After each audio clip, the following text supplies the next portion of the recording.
Assalamualaikum. Kami di sini dari kelompok 10 yang beranggotakan Syarifah Fadilah dengan saya sendiri dan juga teman saya yaitu Rani Nur Salsabila. Di sini kami akan membahas tentang aliran ilmu kalam yang terdiri dari aliran Jabariyah, Qadariyah, Mu'tazilah dan juga Ahlussunnah wal Jamaah. Di sini yang pertama itu terdapat aliran Jabariyah. Aliran Jabariyah berasal dari kata jabaro, yang artinya itu memaksa dan mengharuskannya dalam melaksanakan sesuatu. Sedangkan menurut istilah, Jabariyah itu menyandarkan perbuatan manusia kepada Allah Subhanahu wa taala. Lalu Jabariyah menurut mutakalimin ini yaitu sebutan untuk mazhab al-kalam yang menafikan perbuatan manusia secara hakiki dan menisbatkan kepada Allah Subhanahu wa taala semata. Jadi Jabariyah ini merupakan suatu aliran atau faham yang berpendapat bahwa manusia itu dalam perbuatannya itu serba terpaksa atau bisa disebut juga dengan majmur. Maksudnya itu, perbuatan manusia itu pada hakikatnya adalah perbuatan Allah Subhanahu wa taala, mengatakan bahwa jabar ini dapat diartikan menolak adanya perbuatan dari manusia dan menyandarkannya semua perbuatan kepada Allah Subhanahu wa taala. Dengan kata lain, manusia ini mengerjakan segala perbuatannya ini dalam keadaan terpaksa, tidak dengan bersungguh-sungguh. Nah, latar belakang Jabariyah ini dilatar belakangi oleh kemunculan Jabariyah. Paham al-Jabar pertama kali ini diperkenalkan oleh Ja'ad bin Dirham yang kemudian disebarkan oleh Jahm bin Khurasan dalam sejarah teknologi Islam. Jahm ini tuh tercatat sebagai tokoh yang mendirikan aliran Jahmiyah dalam karangan Murji'ah. Ia duduk sebagai sekretaris Suraih Umayyah. Akan tetapi, dalam perkembangan paham al-Jabar ini ternyata tidak hanya dibawa oleh dua tokoh tersebut. Ternyata masih banyak juga nih tokoh-tokoh lain yang berjasa dalam mengembangkan paham Jabariyah ini. Di antaranya itu, tokoh-tokohnya itu terdapat Al-Husain bin Muhammad An-Najjar dan juga Ja'ad bin Dihar. Asal-usul Jabariyah ini tuh sebenarnya udah ada di kalangan bangsa Arab sebelum Islam. Sejarah ini mencatat bahwa orang yang pertama kali menampilkan paham Jabariyah di kalangan umat Islam ini itu adalah Al-Ja'ad ibnu Dirham. Lalu di dalam sejarah teologi Islam, Jahm ini sudah tercatat sebagai tokoh yang mendirikan aliran Jahmiyah dalam kalangan Murji'ah.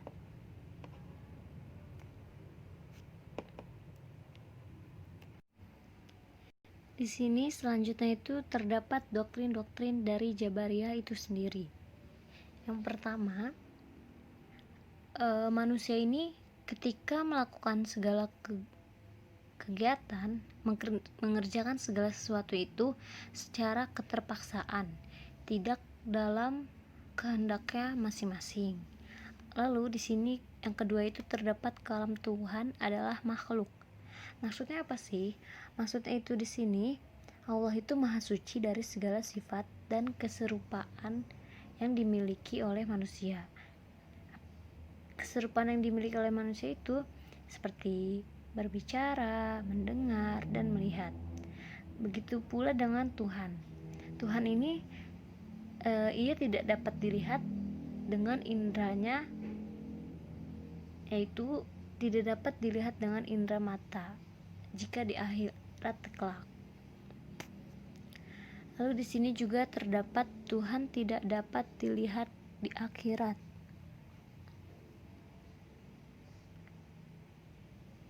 Maksudnya itu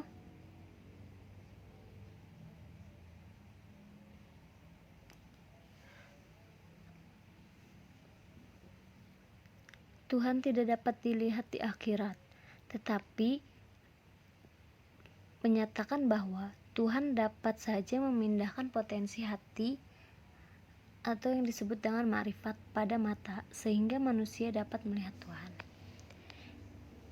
Terus di sini surga neraka tidak kekal.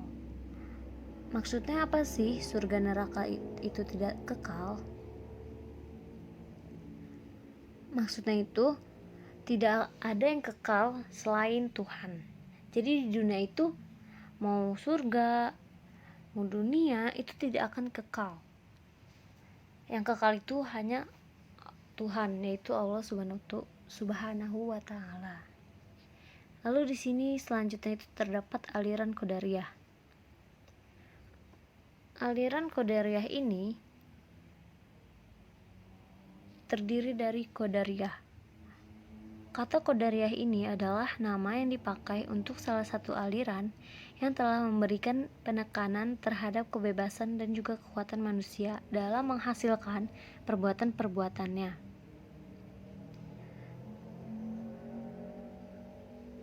Lalu di dalam paham Qadariyah ini, selain manusia yang dinyatakan sebagai makhluk yang merdeka, juga adalah makhluk yang bertanggung jawab, yang harus bertanggung jawab atas segala perbuatannya. Jadi di sini posisi manusia ini tidak terdapat di dalam paham Jabariyah.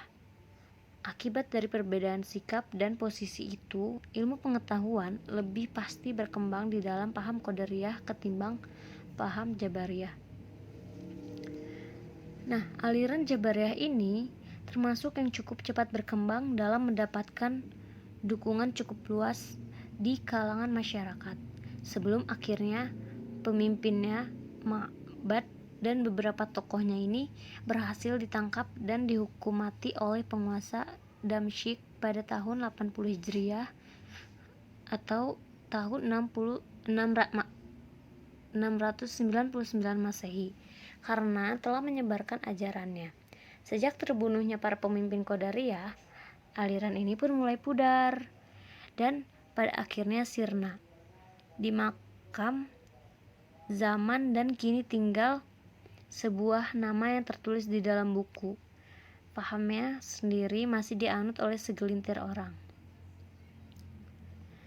Paham perkembangan selanjutnya ini, paham Jabariyah ini disebut juga dengan paham tradisional dan konservatif dalam Islam. Sedangkan paham Qadariyah disebut juga dengan paham rasional dan liberal dalam Islam.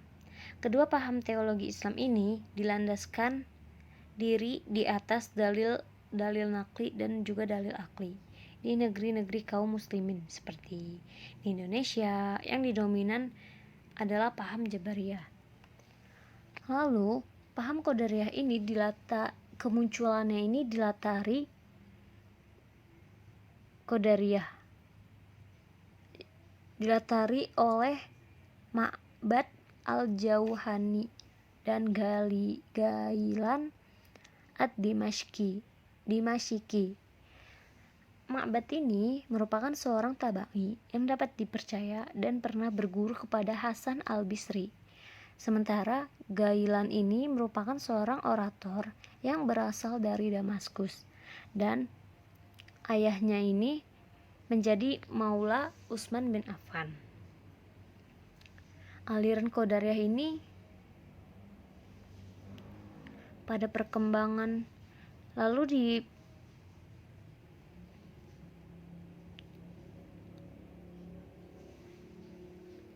dalam aliran Qadariyah dan Jabariyah ini terdapat perbandingan di antara keduanya. Yang pertama ini, perbandingannya itu Jabariyah ini meyakini bahwa segala perbuatan manusia itu sudah diatur dan dipaksa oleh Allah, sehingga manusia itu tidak memiliki kemampuan dan kehendak dalam hidup. Sementara kalau Qadariyah ini meyakini bahwa Allah ini tidak ikut campur dalam segala kehidupan manusia, sehingga manusia ini memiliki wewenang penuh dalam menentukan kehidupannya dan dalam menentukan sikapnya. Jadi di sini pokoknya kalau Jabariyahnya ini segala perbuatannya itu emang udah diatur. Sedangkan kalau di Qadariyah yakin bahwa Allah itu emang gak pernah ikut campur. Nah lalu perbandingan yang kedua ini, Jabariyah menyatakan bahwa surga dan neraka itu tidak kekal. Yang kekal itu tadi hanya Allah Subhanahu wa Ta'ala. Dan setiap manusia pasti merasakan surga dan neraka. Setelah itu keduanya itu akan lenyap. Sedangkan paham dari Qadariyah tersebut ini menyatakan bahwa manusia yang berbuat baik akan mendapatkan surga, sementara manusia yang berbuat jahat itu akan mendapatkan ganjaran ketika di neraka nanti. Lalu kedua putusan ini merupakan konsekuensi dari perbuatan yang dilakukan manusia berdasarkan kehendak dan pilihannya masing-masing. Pilihan sendiri. Di sini juga terdapat doktrin-doktrin pokok dari Qadariyah. Yang pertama itu, manusia memiliki kebebasan dalam menentukan tindakannya sendiri tanpa ada keterpaksaan dalam melakukan kegiatan atau tindakan. Lalu yang kedua ini, dalam memahami takdir aliran Qadariyah terlalu liberal. Yang ketiga ini, aliran Qadariyah ini mengukur keadilan Allah dengan barometer keadilan manusia. Nah, paham ini itu tidak percaya jika terdapatnya takdir dari Allah. Baik, di sini selanjutnya itu ada aliran Mu'tazilah. Aliran Mu'tazilah ini akan dijelaskan oleh teman saya, yaitu Rani Nursalsabila. Baik, yang selanjutnya ada pengertian aliran Mu'tazilah. Kata Mu'tazilah berasal dari kata i'tazala dengan makna yang berarti menjauhkan atau memisahkan diri dari sesuatu. Sejarah Mu'tazilah. Tentang pemberian nama Mu'tazilah berpusat pada peristiwa yang terjadi antara Wasil bin Atta dan temannya Amr bin Ubaid dan Hasan al-Basri di Basrah. Ketika Wasil mengikuti pelajaran yang diberikan oleh Hasan al-Basri di Masjid Basrah, datanglah seorang yang bertanya mengenai pendapat Hasan al-Basri tentang orang yang berdosa besar. Ketika Hasan Basri masih berpikir, Wasil mengemukakan pendapatnya dengan mengatakan, "Saya berpendapat bahwa orang yang berbuat dosa besar bukanlah mukmin dan bukanlah pula kafir, tetapi berada pada posisi di antara keduanya, tidak mukmin dan tidak kafir." Kemudian Wasil menjauhkan diri dari Hasan al-Basri dan pergi ke tempat lain di lingkungan masjid. Di tempat itu Wasil mengulangi pendapatnya di hadapan pengikutnya. Dengan adanya peristiwa ini, Hasan al-Basri berkata, "Wasil menjauhkan diri dari kita, i'tazal anna." Maka dengan adanya peristiwa ini, Wasil dan kelompoknya dinamakan kaum Mu'tazilah. Yang selanjutnya ada ajaran dasar teologi Mu'tazilah.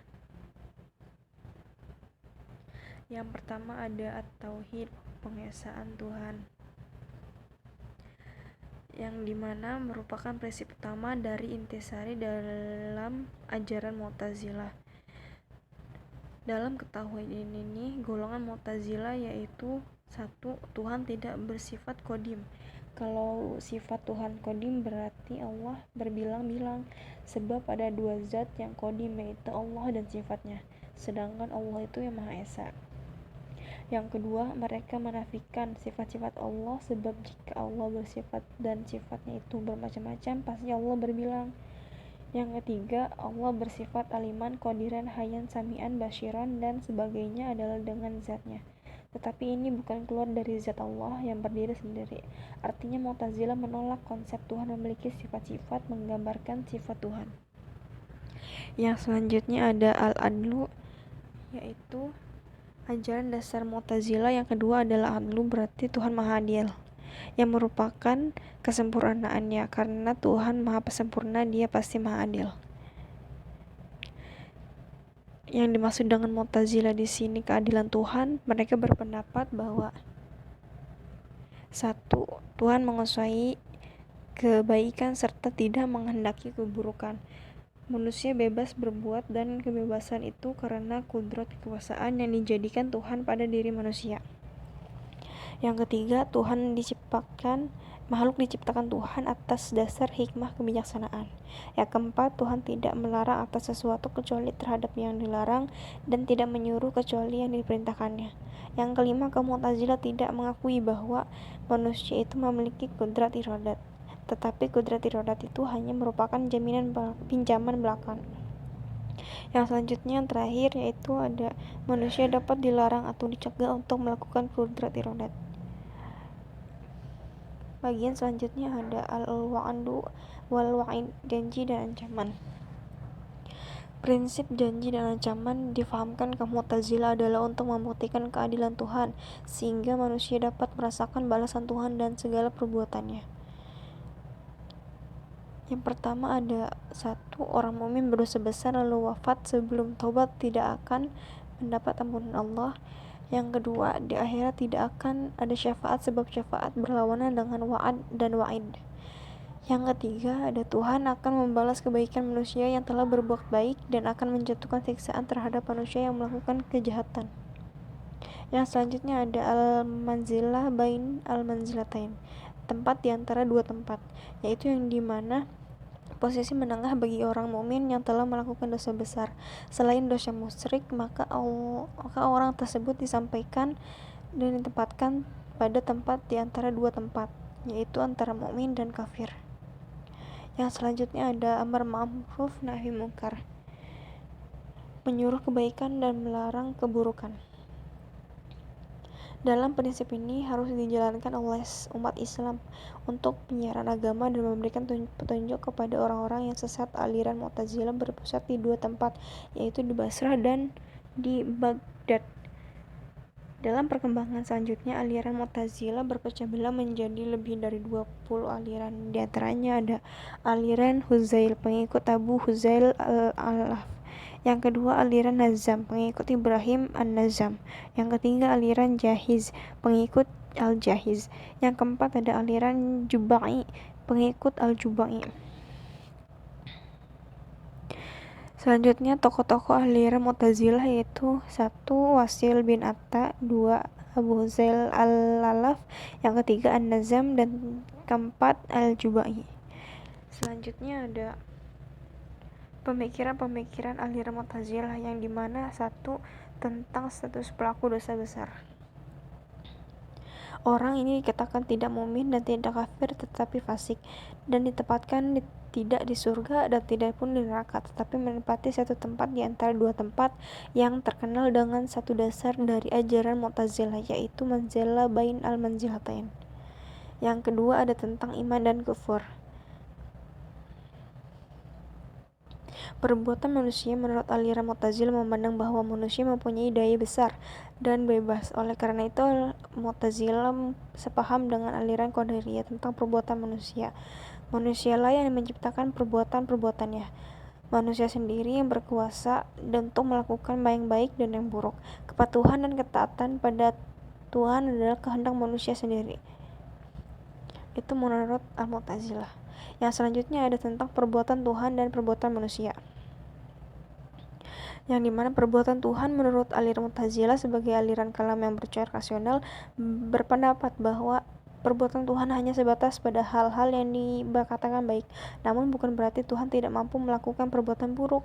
Tuhan tidak melakukan perbuatan buruk karena Tuhan mengetahui keburukan dari perbuatan buruk itu. Yang selanjutnya ada tentang sifat-sifat Allah. Menurut Al-Mu'tazilah, Tuhan tidak memiliki sifat-sifat, yang ada hanya zatnya. Semua sifatnya yang dikatakan itu melekat pada zatnya. Yang selanjutnya tentang kehendak mutlak Tuhan dan keadilan Tuhan. Aliran kalam rasional yang menekankan kebebasan manusia cenderung memahami keadilan Tuhan. Mu'tazilah berpendapat bahwa Tuhan itu adil dan tidak mungkin berbuat zalim kepada makhluknya. Dengan demikian, manusia diberi kebebasan untuk melakukan perbuatan tanpa ada paksaan sedikit pun dari Tuhan. Yang selanjutnya ada aliran Ahlus Sunnah wal Jamaah. Pengertian aliran Ahlus Sunnah wal Jamaah yaitu umat Nabi Muhammad SAW yang termasuk golongan terbesar sampai saat ini. Golongan terbesar umat Islam adalah pengikut Imam Abu Hasan al-Asy'ari dan Abu Mansur al-Maturidi. Sejarah lahirnya aliran Ahlussunnah wal Jamaah, yaitu ada beberapa pendapat para ahli mengenai kapan awal muncul istilah Ahlussunnah wal Jamaah. Yang pertama ada bahwa nomenklatur Ahlussunnah wal Jamaah telah ada dari Rasulullah SAW. Bahkan beliau sendiri yang memunculkan istilah tersebut melalui sejumlah hadis yang diucapkannya, yakni hadis riwayat Abu Dawud dan hadis riwayat At-Tirmidzi.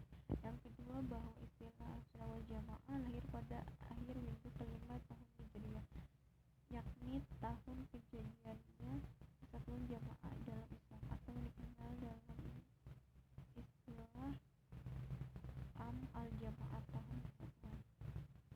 Yang ketiga ada istilah Ahlussunnah wal Jamaah lahir pada abad akhir kedua Hijriah atau awal abad ketiga Hijriah, yaitu di mana masa puncak perkembangan ilmu kalam teologi Islam yang ditandai dengan perkembangan aliran modern dalam teologi Islam yang dipelopori oleh kaum Mu'tazilah.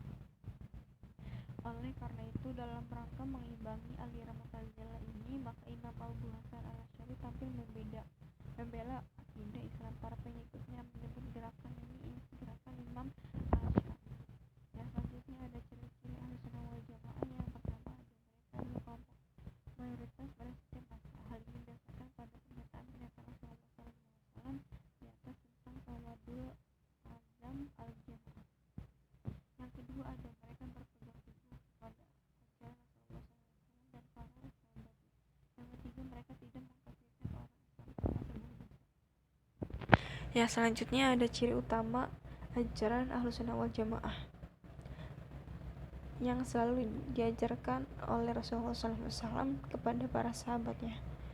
Pertama ada tasawuf atau sikap tengah-tengah, sedang tidak ekstrim kiri ataupun ekstrim kanan. Yang kedua ada at-tawazun, seimbang dalam segala hal, termasuk dalam penggunaan dalil nakli dan dalil akli. Yang ketiga ada al-i'tidal, tegak lurus. Yang selanjutnya prinsip-prinsip aswaja dalam masalah akidah adalah sebagai berikut. Yang pertama ada keseimbangan dalam penggunaan dalil nakli dan dalil akli. Yang kedua, memurnikan akidah dari pengaruh luar Islam. Yang ketiga, tidak gampang menilai salah satu atau salah atau menjatuhkan vonis syirik, bid'ah, apalagi kafir. Baik, cukup sekian presentasi dari kelompok 10. Jika ada yang bertanya mau ditanyakan, kurang lebihnya mohon maaf. Wassalamualaikum warahmatullahi wabarakatuh.